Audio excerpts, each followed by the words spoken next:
At buksan po natin ang ating mga banal na kasulatan at tayo po ay patuloy na mag-aaral. At tayo po ay nasa Kapitulo 13 na ng unang Korinto. At ating pong babasahin ang buong talata ng Kapitulo 13 hanggang sa talatang 13 din po. Pangunahan ko po pagbasa at sundalan niyo ko sa inyong mga banal na kasulatan.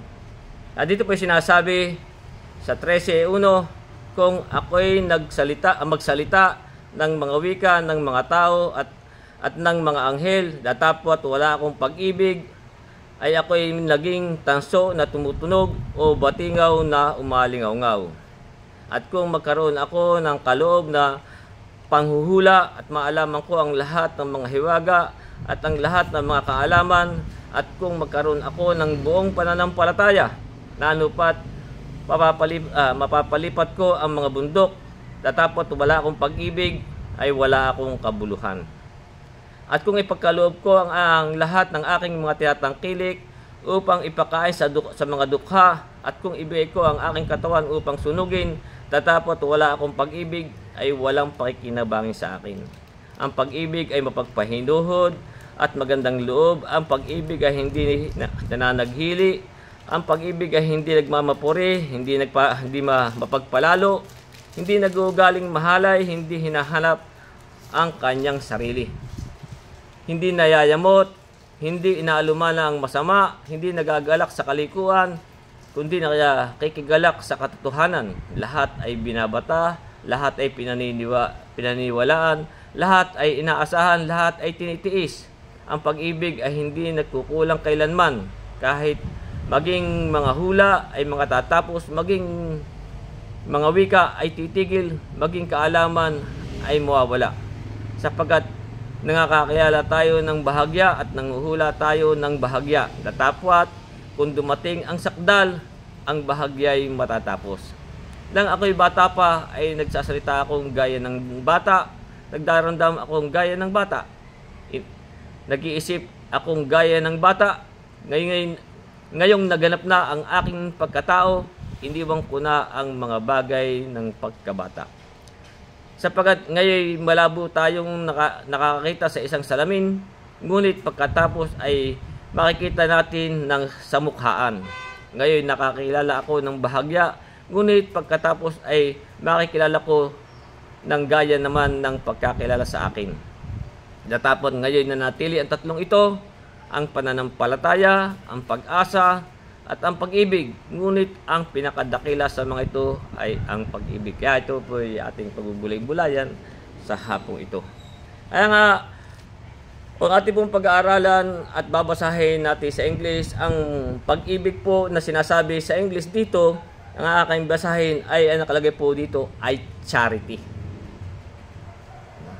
Kaya, iba po yung kahulugan ng charity kung sa tao, sa atin, sa mga na ating babasahin sa mga tao at sa mga ibang mga Google at saka yung mga dictionary, iba po ang kahulugan nila sa charity. Yan nga po ay kawang gawa ang sinasabi nila. Pero sa banal na kasulatan po, hindi po ganun ang kahulugan dito ng charity. Kaya nga po ito ginagamit ng marami ng mga institusyon, mga organisasyon, mga sekta o relihiyon upang mag-raise ng fund. Mangingilak sila ng mga para daw sa kawang gawa. Pero kung ito po ating pag-aaralan, na daw hindi po ganun ang kahulugan. Kasi sa atin naman po, kung tayo nag-aambulo yan, ito po ay ginagamit din natin. Ito mga ating ambulo yan, ito po naman hindi para sa nangunguna. Ito po sa mga kapatid, lalong kung magbabasahin sa banal na kasulatan, ang kaya nagkaroon ng ambulo yan ay dahil nga po doon sa nagsasalat. Kaya po sila ay nagkaroon ng, yung po ay ang kawaga, pero hindi po charity ang kanilang ginamit na salita. Kaya nga, itong charity, ito po minsan ay nagagamit nila sa sa pangangalakal Kaya marami kayong makita mga naglalakad, madalas for charity work po. Sabi sa ganong sila ganong sekta, ganong relihiyon, ganong organization. Pero kung ito may pag-aralan natin at nakikita natin dito, ito po hindi kawang gawa. Sa kawang gawa, tayo naman po yung nakakapagbigay para sa kawang gawa. Yung pong ating ambulo yan. Kaya nga tayo po ay tinuturuan dito ng ambulo yan. Kaya ngayon sinabi sa atin dito sa Hebreo 13 ay tinuturuan dito na ang sabi nga sa Hebreo 13:16 ang sabi, datapot ang paggawa ng mabuti at ang pag-abuloy ay huwag ninyong kalimutan, sapagkat sa magagayong hain ang Diyos ay totoong nalulugod.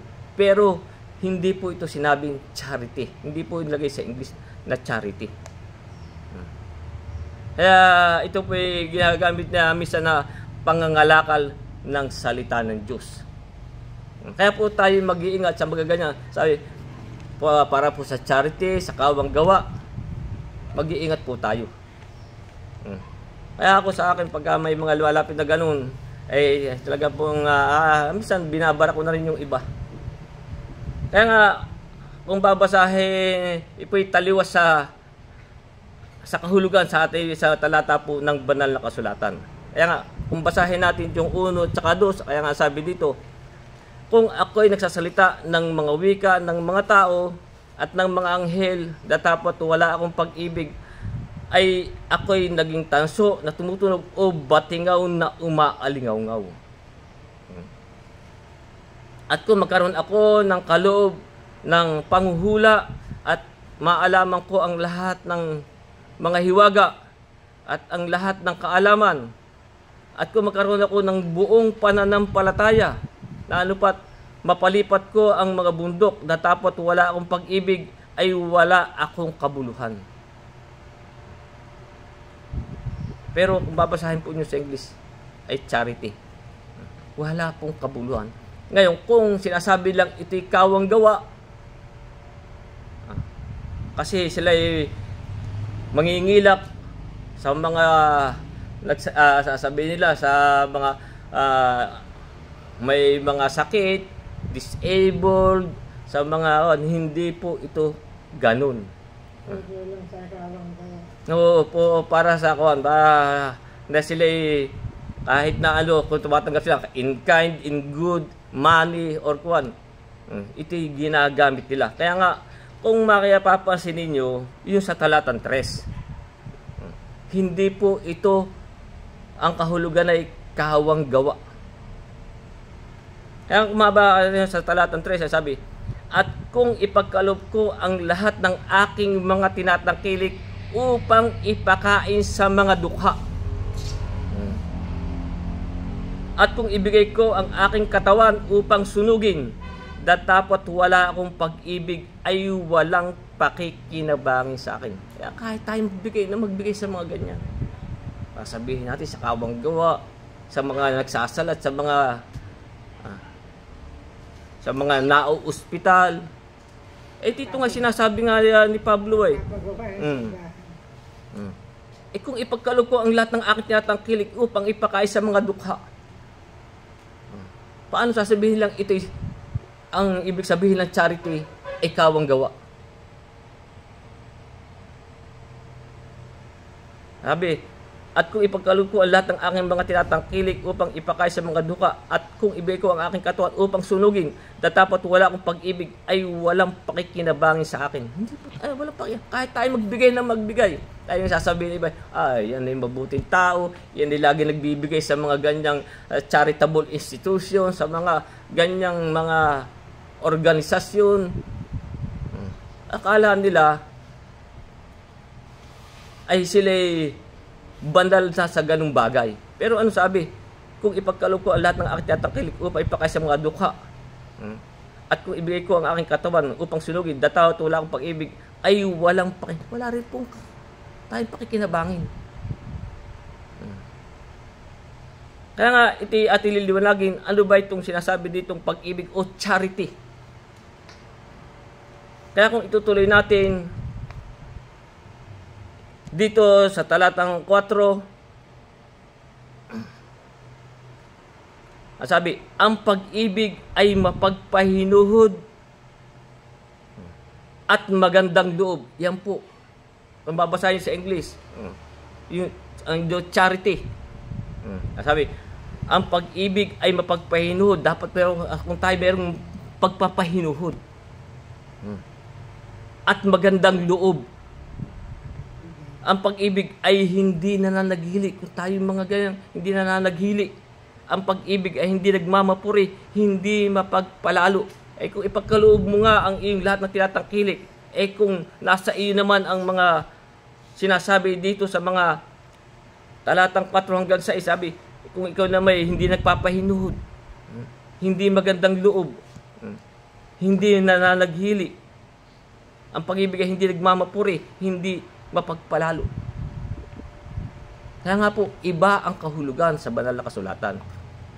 Taliwas po sa sinasabi ng mga tao. Kaya nga, ang sabi nga dito, dapat po tayo hindi nananaghili. Ano yung nananaghili sa ibang term? Naiinggit. Dapat sa atin, wala tayong ganyan. Nagbibigay ka nga ng mga tinatangkilik mo upang ipakain sa dukha, pero ikaw naman ay naiinggit o nananaghili. Ano nga sabi sa Aklat ng Kawikaan, Kapitulo 14,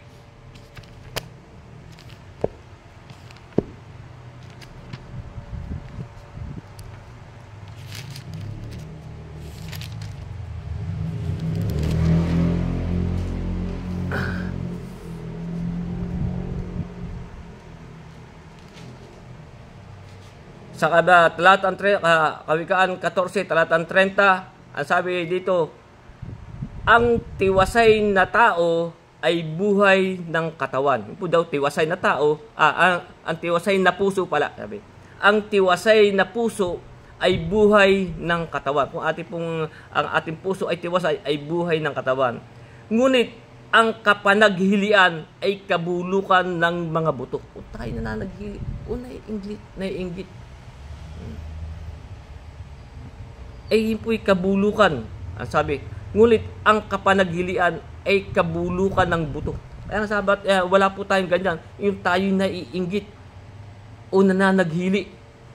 Sa 23 ng Kawikaan, kahit ipagkaloob mo ang mga tinatangkilik mo, pero nasa iyo naman, ikay mayroong mga ganyang inggit o pananaghili, kabulukan po yan ng ating buto. Sa 23, Kawikaan 23, talatang 17, sabi, huwag managhili ang iyong puso sa mga makasalanan. Kasi mga minsan nakita, mabuti pa yung taong ganun. Makasalanan patakot pa ang yaman, patakot pa ang kabuhayan. Hindi po tayo dapat ganyan na naghili. Kaya sabi, huwag managhili ang iyong puso sa mga makasalanan. Kundi lumagay ka sa Panginoon buong araw. Yun tayo. Tayo nagbibigay tayo, tapos nalaghili, naiinggit naman tayo. Huwag tayo mainggit. Kung ang ibang kapitbahay ay umuunlad, umaaseso, ang ibang kapatid ay nagkakaroon ng mga kwan, huwag tayong mananaghili. Kahit yung kapatid mo sa laman, ay pasalamat tayo, umuunlad siya. Ang mabigat sa atin, yung inggit, yung pananaghili. Kaya, hindi po dapat sa tayo nagkakaroon ng mga ganyang inggit o pananaghili. Kahit ba siya makasalanan, kahit ba siya walang hiya, umuunlad pa. Sabihin ng iba, umuunlad pa Ganun na nga, taong yun Hindi po tayo. Kaya nga, ito po ang ibig sabihin ng charity. Sabi, yung binubuo ng isang salita, pero marami po ang nilalaman. Kaya nga sabi dito, ang pag-ibig, asan ako? Ang pag-ibig ay mapagpahinuhod. Magandang loob. Kaya dapat po tayo ay mapagpahinuhod at magandang loob. Hindi nananaghili. Kaya nga sabi doon sa mapagpahinuhod at magandang loob, ang sabi sa Kolosas Tres, dapat po tayo merong magandang loob. Bigay ka nga ng bigay sa mga ganyan, tapos hindi naman maganda ang iyong loob. Hindi naman tayo mapagpahinuhod. Ang sabi sa Colosas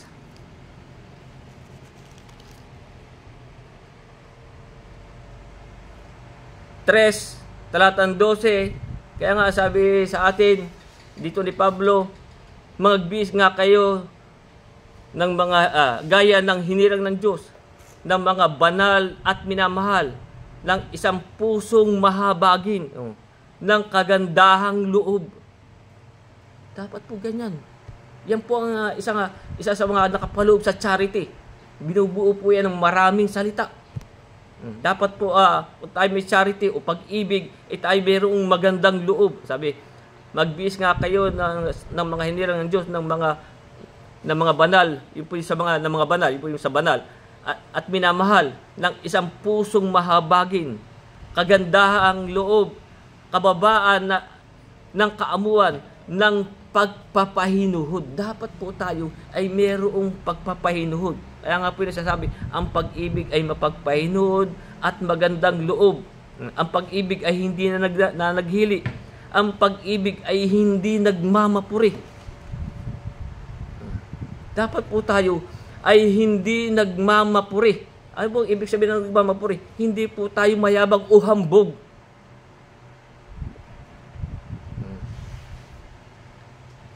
Kaya nga sabi, kung ipagkaloob ko ang lahat ng aking mga tinatangkilik upang ipakain sa mga duka, kung ikaw naman ay mapagmapuri. Sabi, anong sabi sa bandang dulo? Walang pakikinabangin sa akin. Nakikita naman sa'yo, ganyan, mapagmapuri ang isang tao. Kaya nga, ang sabi po sa aklat, ang ibig pong ibang kahulugan ng pagmamapuri, ayun po nga ang sinasabing mayayabang o hambog. Kaya nga may sabi sa kawikaan, kaya dapat po tayo hindi nagmamapuri o tayo hindi mayabang o hindi tayo hambog. Sabi po sa kawikaan, Kapitulo 25,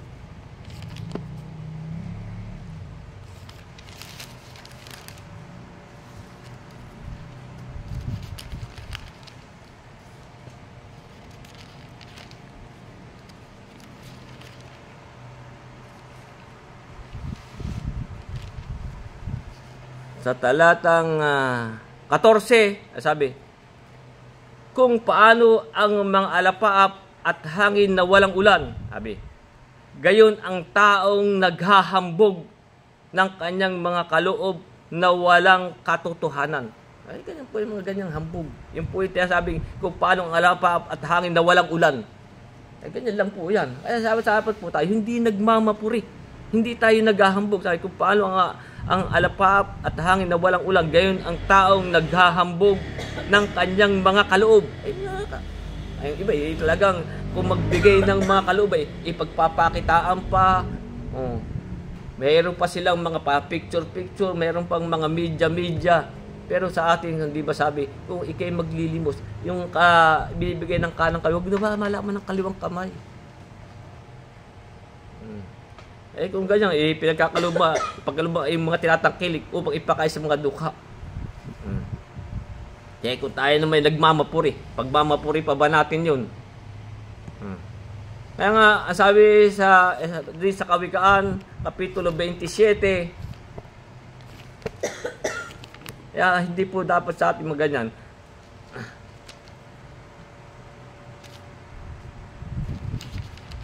Sa 27, yung mga ganyan nagmamapuri o naghahambog. Sabi sa 27, sa 1 at saka 2, ang sabi dito, huwag mong ipaghambog ang kinabukasan sapagkat hindi mo nalalaman kung ano ang ilalabas ng ibang araw. Sabi, purihin ka ng ibang tao, huwag ng iyong sarili. Dapat ikaw na purihin ka na lang ng ibang tao, huwag ng iyong sarili. Kung ikaw nagmamapuri sa iyong sarili, meron kasama din po yan, hindi nagmamapuri. Purihin ka na ng ibang tao, huwag ng iyong sarili. Huwag ng iyong sariling bibig. Sabi, purihin ka ng ibang tao, huwag ng iyong sariling bibig. Ng iba, at huwag ng iyong sariling mga labi. Ikaw na nag-aangat ng iyong sarili. Kaya hindi po dapat. Kaya nga ay nasabi sa atin, ang pag-ibig ay hindi na ay mapagpahinuhod, magandang loob, hindi na naghili o hindi na iinggit. Ang pag-ibig ay hindi nagmamapuri. Yung ibig po sa hindi naghahambog, hindi mapagpalalo. Ano po yung ibang kahulugan ng ibang pagpalalo dito sa banal na kasulatan? Dito po sa awit 119, dapat po nasa atin lahat yan. Kung tayo ay may pag-ibig o charity na sinasabi sa English, dapat po nasa atin lahat yang hindi po tayo nagmamapuri. Sabi nga po dito sa 119, hindi mapagpalalo. Kaya nga dito sinasabi 119 talatang 69, 119:69, sabi, ang palalo ay hindi kumakatha ng kabulaanan laban sa akin. Kung tayo na may mapagpala, o tayo na may kumakatha ng kabulaanan. Kaya sabi dito sa talatang ito, ang palalo ay kumakatha ng kabulaanan laban sa akin. Aking tutuparin ang iyong mga tuntunin ng buong puso ko. Dapat ganyan po, tutuparin natin. Sabi, ang palalo ay kumakatha ng kabulaanan laban sa akin. Kaya nga po yun ang sinasabi dito, at ituloy natin sa 5, sabi, ang pag-ibig ay mapagpahinuhod. Dapat meron tayong ganyan. Kung tayo meron pong charity, sabi, pag-ibig, magandang loob. Ang pag-ibig ay dapat po tayo ay hindi na naghili. Ang pag-ibig ay hindi nagmamapuri. Dapat po makikita sa atin, hindi tayo naghili, hindi nagmamapuri, hindi mapagpalalo, hindi nag-uugaling mahalay. Ano po yung dalawang po klase ng mahalay yung bang nag-aahiba sa pita ng laman, at yung isa namang mahalay na babasa sa banal na kasulatan, mahalay sa kapakinabangan. Dapat po hindi po yung makikita sa atin na tayo po hindi nag-uugaling mahalay. Kaya nga sabi dito sa Roma 1:25,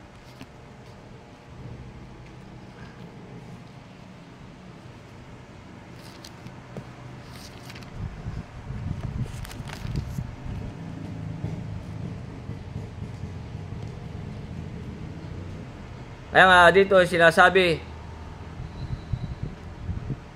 sapagkat pinalitan nila ang katotohanan ng Diyos ng kasinungalingan. Sila'y nagsisamba at naglingkod sa nilalang. Yun po yung mga ganito pong tao na naglingkod sa nilalang kaysa lumalang, na siyang pinupuri magpakailanman. Dahil dito ibinigay sila ng Diyos sa mga mahalay na pita. Binigay po sila doon.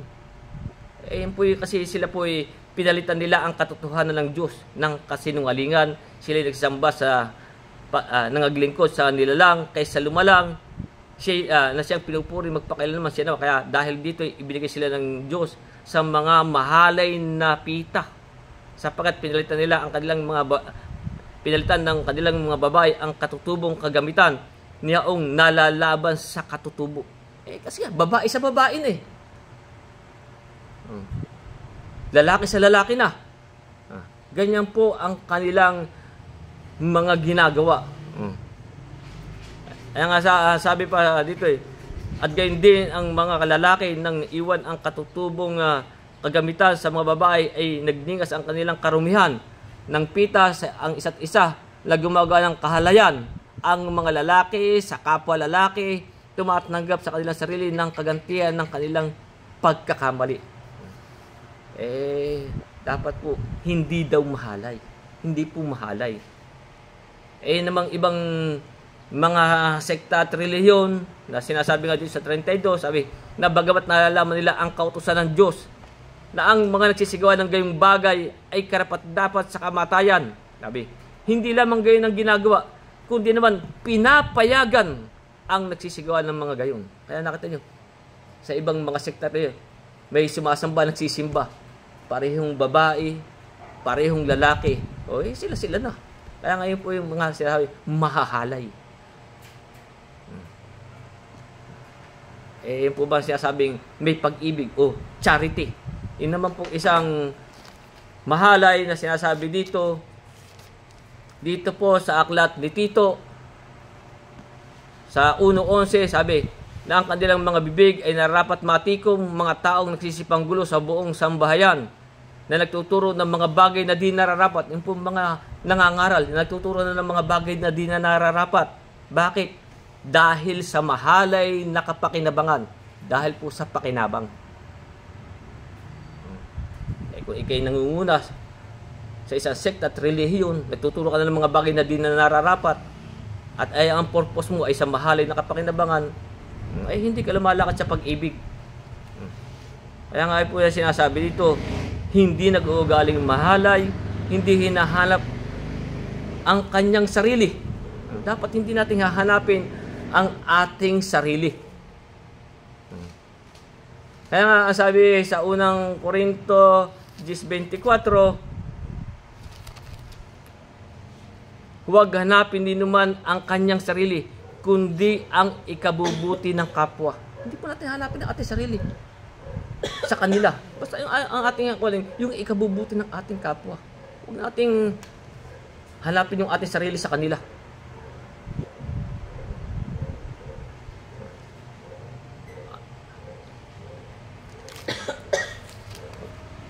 Kaya, hindi inaalumana ang masama. Ayan pa, hindi pala susunod. Hindi hinahanap sa sarili. Hindi nayayamot. Nung tayo po hindi po tayo mayamutin o magagalitin. Dapat sa atin talaga, dapat nga tayo medyo kalma na lang tayo Kasi pagka tayo nayayamot o nagagalit, malaking epekto sa ating kalusugan, una-una. Dapat po tayo hindi nayayamot o hindi magagalitin. Sapagkat ang sabi nga po dito sa Aklat ni Santiago sa Kapitulo 1, talatang 20, na sabi, sapagkat ang galit ng tao ay hindi gumagawa ng katuwiran ng Diyos. Kung tayo po yung laging magagalitin, hindi na po tayo gumagawa ng katuwiran ng Diyos. Dapat po yung nayayamot, laging nayayamot, laging naghagalit. Tayo po hindi na gumagawa ng katuwiran ng Diyos. Kaya nga sabi sa 19, kung itataas natin, sabi sa bandang baba, magmakupad sa pagkagalit. Hindi po tayo nagagalit, pero magmakupad sa pagkagalit. Sapagkat yung pong hindi na masyadong nayayamot sabi po sa Kawikaan Kapitulo 25,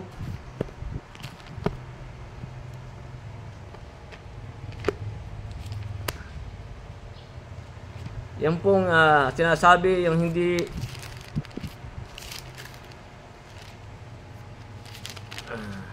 sa 25,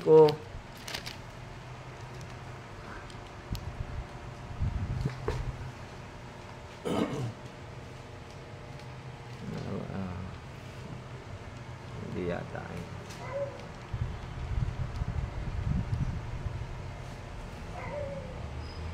at 25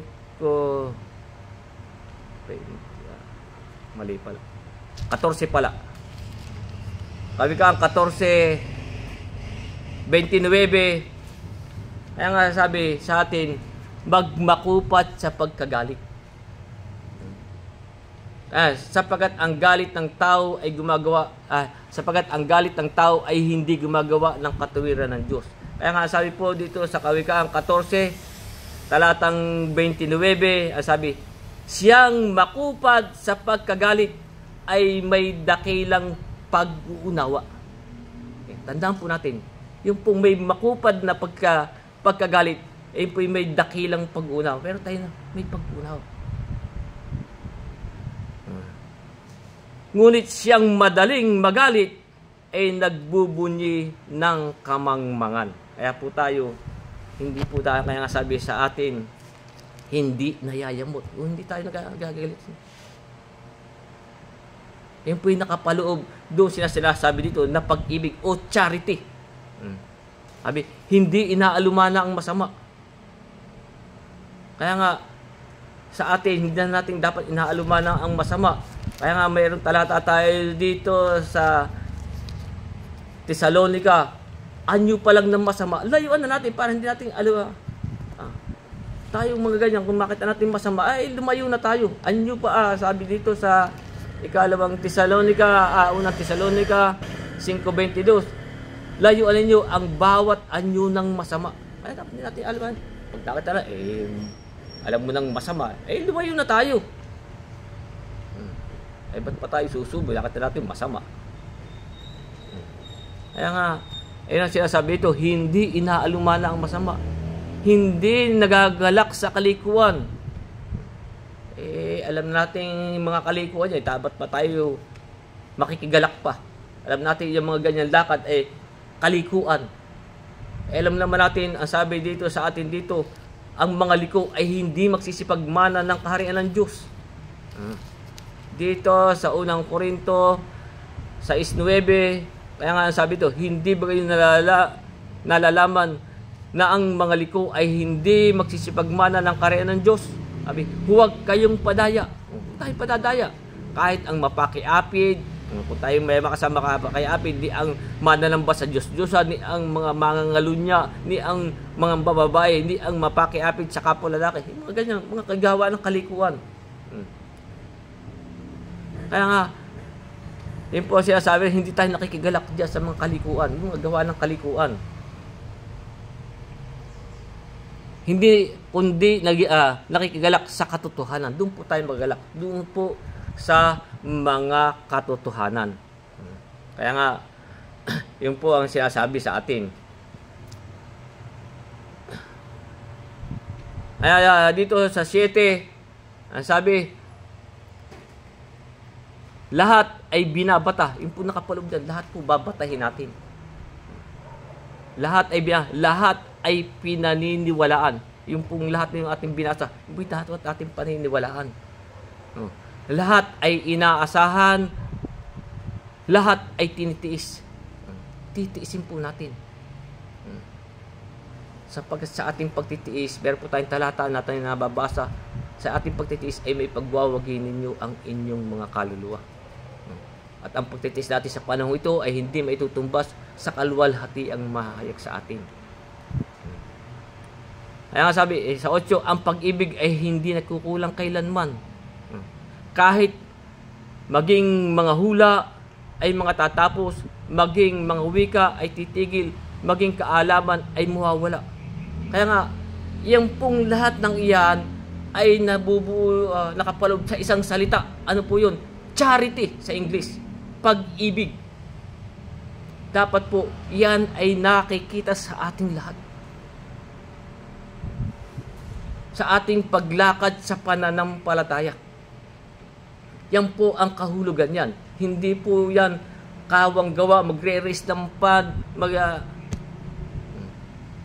kaya ulitin natin hanggang 6. Ito po ang nakapaloob sa sinasabi dito sa atin na pag-ibig o charity. Dapat po ay lahat ay nasa atin. Kaya sabi, ang pag-ibig ay mapagpahinob. Dapat po na makikita sa atin yan. Magandang loob. Ang pag-ibig ay hindi nananaghili. Ang pag-ibig ay hindi nagmamapuri. Dapat hindi po tayo na naghili, hindi tayo nagmamapuri. Hindi mapagpalalo. Hindi nag-uugaling mahalay. Hindi po tayo. Kung tayo may pag-ibig o charity, hindi tayo pag-uugaling mahalay. Hindi hinahanap ang kanyang sarili. Hindi po natin hahanapin ang ating sarili. Hindi nayayamot. Hindi inaalumana ang masama. Hindi nagagalak sa kalikuan, kundi nakikigalak sa katotohanan. Iyan po ang pag-ibig o charity na tinutukoy dito. Dapat po ay nasa atin lahat na hindi na po tayo guhagan ganun. Yung iba. At yung iba ay dapat po nasa atin yung tayo mapagpahinahon, magandang loob.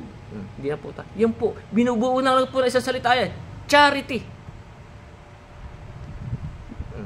O pag-ibig. Kasi nga po, siguro hindi nila, ang ginawa nilang term, hindi nila maikuha sa Tagalog, kasi kulang naman ang ating translation sa Tagalog, ginawa nilang kawang gawa, ang ibig sabihin ng charity. Pero iba po ang kahulugan kung sa banal na kasulatan. Kaya kung makita nyo sa talatang 13, lapasan po muna natin yung ibang talata.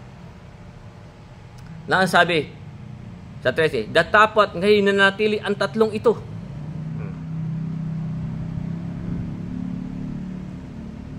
Ang pananampalataya, ang pag-asa, at ang pag-ibig. Ano sabi? Ngunit ang pinakadakila sa mga ito ay ang pag-ibig. Ito po ang pinakadakila. Sa lahat ng ito. Kaya nga sabi sa atin dito, kung ako'y may pa,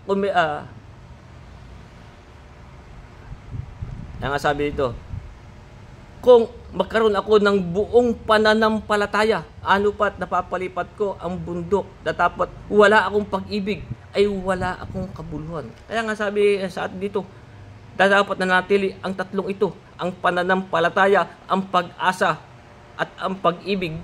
Ngunit ang pinakadakila sa mga ito ay ang pag-ibig. Ito po ang pinakadakila. Kaya nga dapat po ito ay nasa atin. Yung ginagaya dito na pag-ibig o charity. Yung pong lahat na nakapaloob doon. Dapat po ito yung makita sa ating buhay. Yung mga hindi, dapat hindi po tayo ganun. Yung tayo hindi nagagalak sa kalikuan, hindi inaalumana masama, hindi nayayamot, hindi nag-uugaling mahalay, hindi hinahanap ang kanyang sarili, hindi tayo nagmamapuri, hindi nagpapalalo. Dapat tayo mapagpainuhod, magandang loob.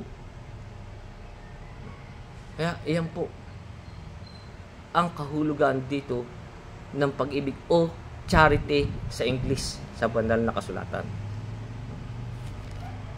Kaya tuloy na natin yung ating pinag-aaralan. Kaya nga sa ulitin natin, labasan natin yung 8. Ituloy na lang natin sa 9.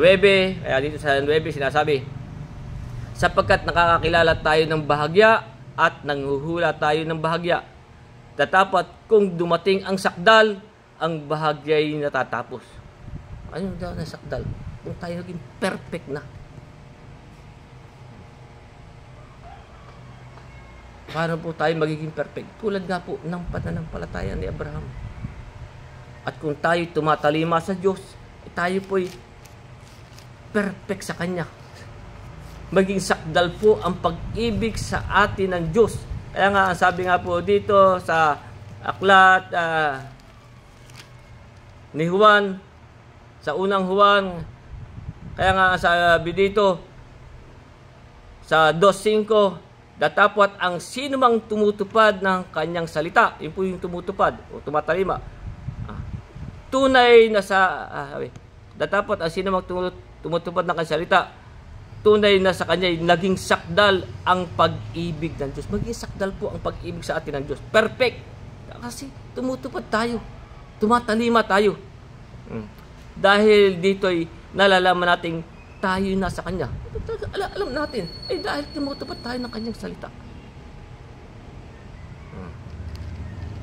Kaya nga sinasabi, sapagkat nakakakilala tayo ng bahagya, nanguhula tayo ng bahagya, dapat kung dumating ang sakdal, ang bahagya'y matatapos. Kaya nga sa 11, nang ako'y bata pa, ay nagsasalita akong gaya ng bata. Nagdaramdam akong gaya ng bata. Nag-iisip akong gaya ng bata. Ngayon, nagalap na ang aking pagkatao. Sa atin naman, kung nagalap na ang ating pagkatao, sabi, iniwan ko na ang bagay ng pagkabata. Iiwanan natin yung bagay ng pagkabata. Tayo, kaya nga sabi, nung tayo mga bata, talagang tayo nagdaramdam na gaya ng bata. Pero sabi nung ngayon nagalap na ang aking pagkatao, kung ano tayo nagalap na ang ating pagkatao, sabi, iniwan ko na ang pagkabata. Dapat iiwanan na po natin ang ating pagkabata. Kaya nga sabi dito sa 1 Corinto 14:20, kaya nga sabi nga dito, mga kapatid, huwag kayong magpakabata sa pag-iisip. Naganap na ang ating pagkatao, tapos ba tayo ganun pa rin? Magdaramdam kayo tulad ng bata, nagsalita ng gaya, hindi na po. Kaya nga sabi sa 14:20, mga kapatid, huwag kayong magpakabata sa pag-iisip. Naganap na ang ating pagkatao Ngayon man, sa kahalayan, magpakasanggol kayo. Doon po tayo. Doon sa mga kahalayan. Lalo sa mga pita ng laman, sa mga ibang bagay, doon tayo po magpakasanggol. Ngayon may sa kahalayan, magpakasanggol kayo. Kasi wala pong kaalaman ng mga bata dyan sa mga ganyang mahahalay Doon po tayong papakasanggol. Dapat po wala na tayong mga pagkaalam dyan sa mga ganyan. Ngayon sa kahalayan, magpasanggol kayo. Datapwat sa pag-iisip. Ano sabi? Kayo'y magpakatao. Yung iba naganap na pagkatao hindi pa rin yung pag-iisip. Kaya nga sabi, datapwat sa pag-iisip, kayo'y magpakatao.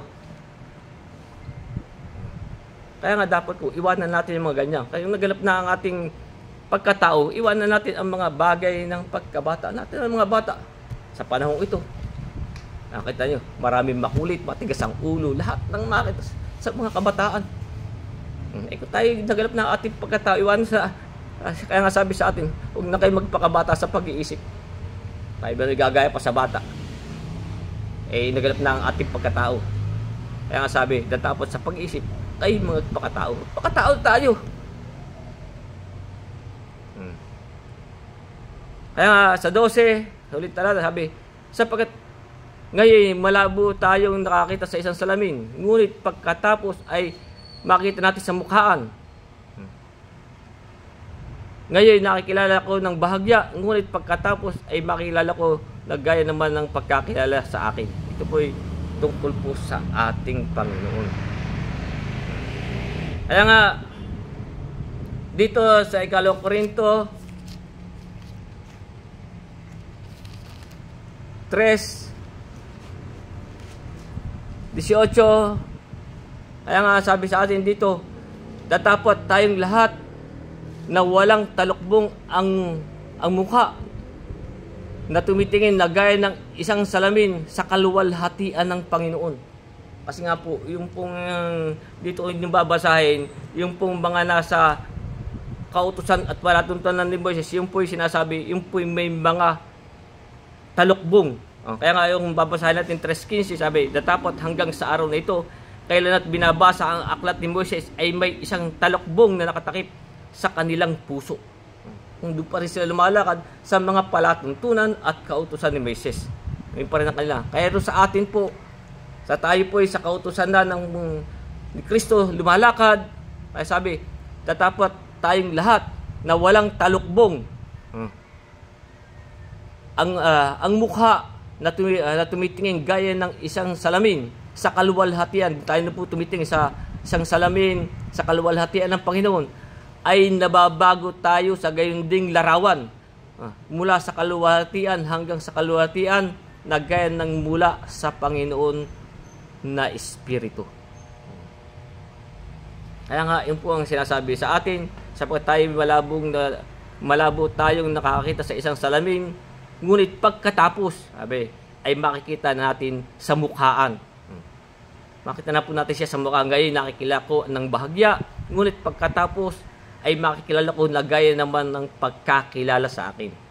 Kaya nga, dito sa unang Juan, Kapitulo 3, sa talatan 2, ay tasan natin ang 1 hanggang sa 2, sabi, basta ninyo kung gaanong pag-ibig ang pinagkaloob sa atin ng Ama upang tayo mga tawag na mga anak ng Diyos. At tayo gayon nga, dahil dito ay hindi tayo nakikilala ng sanlibutan, sapagkat siya ay hindi nakikilala ito. Sabi, mga minamahal, ngayon ay mga anak tayo ng Diyos. Sabi, hindi pa nahayag kung magiging ano tayo. Yung nga sabi, hindi pa nahayag kung anong magiging ano tayo. Kaya nga sabi tayo ay nakatingin sa salamin. Kaya nga yun sabi sa atin, saka natin ito ay papatuloy. Sapagkat ngayon malabo tayo nakakita sa isang salamin, ngunit pagkatapos ay makita natin siya ng mukhaan. Kaya kung itutuloy natin yung 2, sabi, mga minamahal, yung 3:2 ng unang Juan, mga minamahal, ngayon ay mga anak tayo ng Diyos na hindi pa mahayag kung magiging ano tayo. Sabi, malalaman natin na kung siya'y mahayag, kung mahayag na po ang ating Panginoon, tayo'y magiging katulad niya sapagkat siya'y ating makikita gaya ng kanyang sarili. Yun po yung sinasabi dito na sa ating binabasa, makikita natin siya ng mukhaan.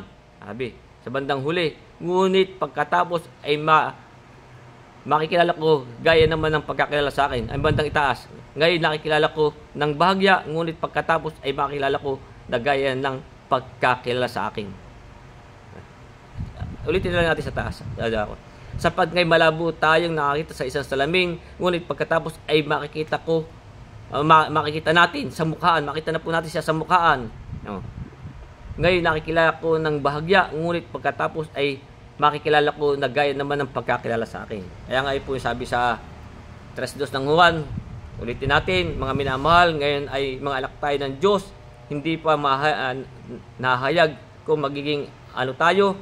Nalalaman natin na kung siya'y mahayag, tayo'y magiging katulad niya sapagkat siya'y ating makikita gaya ng kanyang sarili. Makikita po natin siya na gaya ng kanyang sarili. Ano pong sabi maging katulad? Tayo maging katulad na ng ating? Hindi po.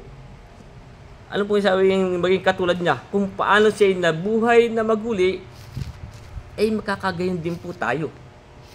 Hindi yung katulad niya na siya ay Panginoon na ako. Hindi po. Kaya nga, ang sabi nga dito sa Lucas 24, kung sinasabi tayo maging katulad niya, kung paano po siya ay nabuhay na maguli sa mga patay, ganyan din po tayo. Dito sa Lucas 24, noong pong siya ay buhaying maguli, sapagat dito po yung sinasabi, sa 39:24-39, sabi ng ating Preso Cristo, sabi, tingnan ninyo ang aking mga kamay at ang aking mga paa. Ako rin nga, sabi, hipuin ninyo ako at tingnan, sapagkat ang isang espiritu'y walang laman at mga buto. Ganyan rin po tayo. Pagkat tayo po binuhay na maguli, sapagkat po tayo papalitan ng katawang walang kamatayan. Hindi po ito, kasi po itong ating katawang ito po yung may kabulo ka, sabi. Tingnan nyo, sapagkat ang isang espiritu'y walang mga laman at mga buto na gaya ng inyong nakikita sa akin. Ganyan po tayo. Pagkabuhi, tayo po'y binuhay na maguli, tayo po'y magiging katulad niya. Sapagkat siya po nung buhay maguli, sabi, tingnan ninyo ang aking mga kamay at aking mga paa. Ako rin nga, hipuin ninyo ako. Tingnan, sapagkat ang isang espiritu'y walang laman at mga buto gaya ng inyong nakikita sa akin. Ganyan po tayo, magiging katulad niya. Tayo po ipapalitan na ng katawang ukol sa langit. Hindi na po ito, walang laman na po, walang mga buto. Kaya ganyan po muna ang ating pag-aaral at tayo po ay magtatapos. Gagawin.